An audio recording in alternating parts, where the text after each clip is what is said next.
Pemirsa, masyarakat harus waspada penderita penyakit mematikan HIV/AIDS hingga akhir November 2020 ini terdeteksi 6 orang. Sementara penderita yang meninggal dunia tahun 2019 lalu terungkap ada 2 orang. Kasus penderita HIV/AIDS di Kota Lubuk Linggau dari tahun 2019 hingga 2020 cukup banyak.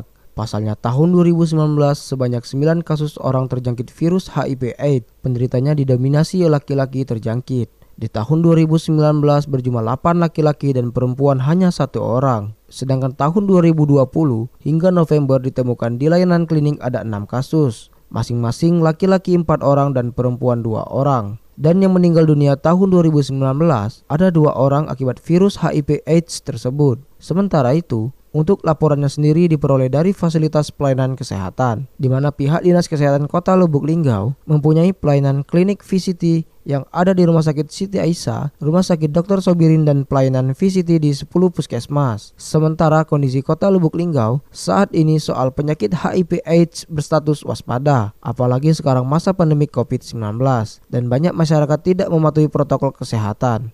Setiap tahun kasus HIV/AIDS di Kota Lubuk Linggau selalu ada.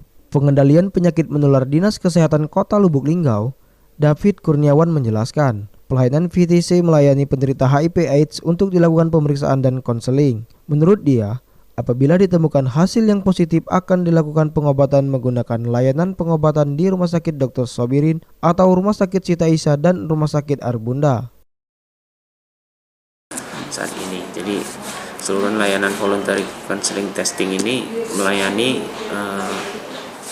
penderita HIV ataupun yang ini untuk dilakukan pemeriksaan dan dilakukan konseling. Setelah itu kalau memang ditemukan hasilnya positif, nanti akan dilakukan di pengobatan. Namanya layanannya layanan pengobatan nanti. Untuk layanan pengobatan di kita ini ada 2. Untuk di Kota Lubuk Linggau ini ada di Rumah Sakit Siti Aisyah dan di Rumah Sakit Arbunda. Sama. Kalau yang di kabupaten saat ini sebelumnya hanya layanan pengobatan untuk pengobatan HIV ini ada di Rumah Sakit Sobirin. Tapi untuk tahun ini sudah bisa dilaksanakan di Siti Aisyah dan di Rumah Sakit Arbunda. Rajab Silampari TV melaporkan.